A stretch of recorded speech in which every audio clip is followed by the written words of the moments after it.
Good day all, welcome back to South Africa, and this is South African Prepper. So I want to specifically on this video talk to you about land reform and then expropriation without compensation, but the small little details that the government is not telling you, and the small little nitty-gritty details that the government is not telling their own people. So it's quite interesting because land reform has been going on for about 25 to 27 years now. It roughly started in 1996. So the idea was for the government then to, with compensation, market related compensation, buy farms and then distribute it amongst their people.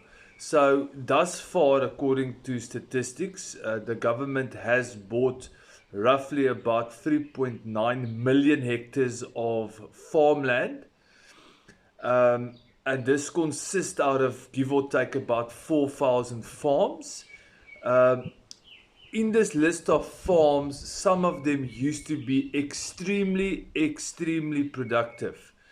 There are cases where the one that I can think of was a dairy farm that was extremely successful, that the government then bought, and then they gave it to that specific local community. The other one is a very famous citrus farm, which was, if I'm not mistaken, the biggest citrus, or it used to be the biggest citrus farm in the southern hemisphere, that was bought by the government and then handed over to the local community or that specific community. So it's quite sad because of the 4,000 farms that roughly consist out of 3.9 million hectares, we don't really know how many are actually productive, because we know that at least 95% of them are not productive. And there's a kicker to this. There's a reason why these farms are not productive.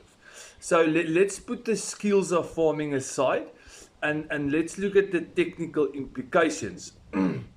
What's happened with land reform is yes, the government bought farms and they gave it to the local communities. Whoever they thought in that specific area was entitled to that specific piece of land. But what they neglected to do was to actually give these people title deeds. So, black farmers being given farms to farm on, and these black farmers, they never ever got the title deeds of these properties. Now, if you know anything about farming, you would know that if you have a piece of land or a farm, you use the farm and the title deed to borrow money, and you use the piece of land as security. So you go to a bank, you tell them, listen, there's the title deed, there's my name on the title deed or the card and transport. My name is on it, I am the owner, and I want to borrow 20 or 25% of the worth of the property so I can use it for production. I might buy a tractor with it, I might buy fertilizer or seeds with it, or use it to put in irrigation.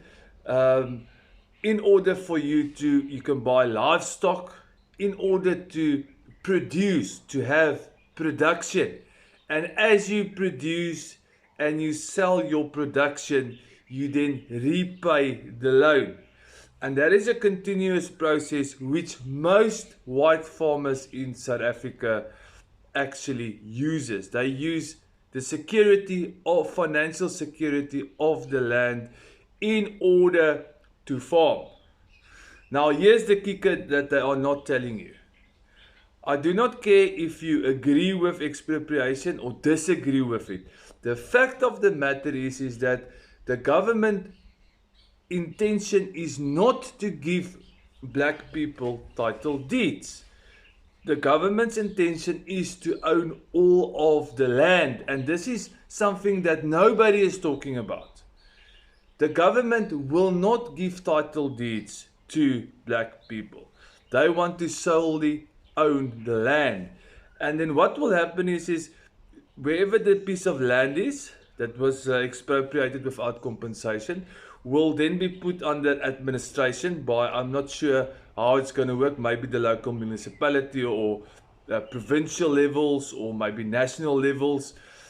And here's the thing, and it's happened before. A lot of these black farmers then try and carve out some kind of a living on this land reform farms. But they are always being harassed by whoever is administrating that piece of land. They always have to pay some kind of a rent or some kind of a monies to be able to actually farm on this land. And they are not telling you that. They are not telling black people that that is how it's working. They're extorting them for money. If you don't pay me something for using the land, I'm going to chase you off. And it's happened before. We've got proof that it's happened before. Farmers, black farmers in South Africa do not have title deeds unless they bought the farm themselves, legitimately. So, yeah, you can actually not trust these commies. You cannot trust them. The current policy that they're wanting to adopt to take white farmers or productive farmers' land and then hand the title deeds over to the state is not going to work at all. That is Communist 101. This is South African Prepper. God bless.